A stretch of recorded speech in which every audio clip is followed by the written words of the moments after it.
It's really great to follow such like a high energy comic like that because it means he really like built up the crowd and they're like ready for me. So that's great.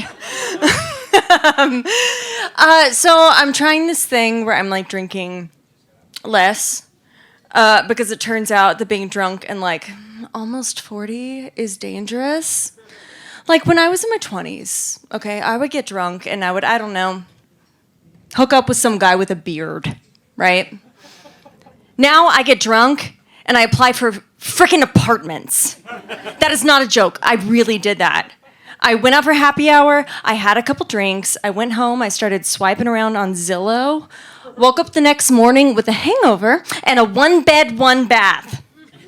Somehow I couldn't like text coherently, but I still managed to export and upload 3 months worth of pay stubs. And honestly, it's fucking impressive. Even more impressive, the place is gorgeous. Can I afford it? No. Did I sign a lease anyway? Yes. Will I ever pay off my crippling credit card debt? Probably not. These are my choices and I stand by them. And you know why? Because paying off debt isn't fun. I can't host a dinner party in my debt. I can't invite someone over to spend the night in my debt. I can't hang tiny, adorable Edison bulb string lights from the rooftop of my debt. I need an apartment for that. And drunk Meghan, she knew that, and she decided she wasn't going to let debt tell her how to live, and I think that's admirable. So long story short, I'm moving. Here's what I've realized about my new apartment. This will be the first time. So I've spent years living in a studio, and this will be my first time having a door on my bedroom. Thank you. Yes, woo. It really feels like I've achieved the next level of wealth to be able to have like multiple doors inside of my apartment and not just one like leading into it. My dog, however, is in for a rude fucking awakening. He is 3 years old and he has never experienced a closed door in his entire life. When I first got him, he would lose his shit every time I would go to the bathroom. So from then on, that door just like stayed open so that we could maintain constant, reassuring eye contact the entire time. He's very weird, but he's very cute, so we let it slide.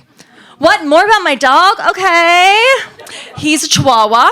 His name is Diego. I don't know if you guys know anything about dogs, but Chihuahuas are already like an exceptionally clingy breed, but he is also a COVID rescue, which means he's like next level codependent.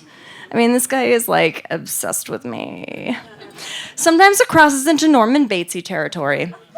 For instance, I have to keep eyes on him when I change. Otherwise, he will grab my dirty underwear and he will squirrel it away under the bed in this like gross little nest.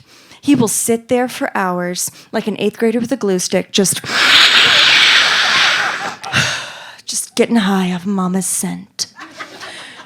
He has also eaten not 1 but 3 vibrators, which is disturbing and expensive. Because once he gets his little teeth marks in that thing, you have to throw it away. Otherwise, it's like trying to get off on a corn cob, and that is like not a good kind of friction. A hard part about not having a door on my bedroom is that my dog likes to turn any kind of sexy time into a threesome.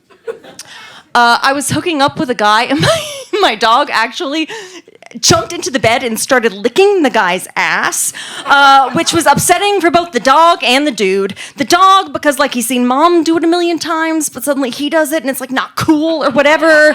And the dude, because like I think he was kind of into it, and like that's got to make you ask yourself some questions, right? So now if I want to have a guy over, I have to put up one of those like baby-proof gates in the kitchen, which I don't know who invented these things, but whoever did seriously underestimated the determination of a Chihuahua with mommy issues, because this evil genius has figured out that if he just like paws obsessively at the little twisty thing that like attaches the gate to the wall over and over again like a fucking little Rain Man, that eventually it will loosen up just enough for him to like slide his tiny body under.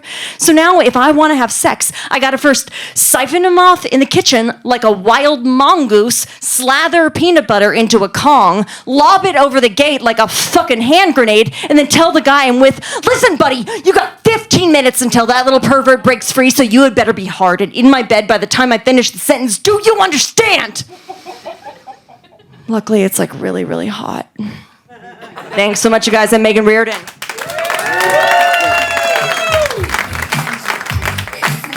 Give it up for Meghan!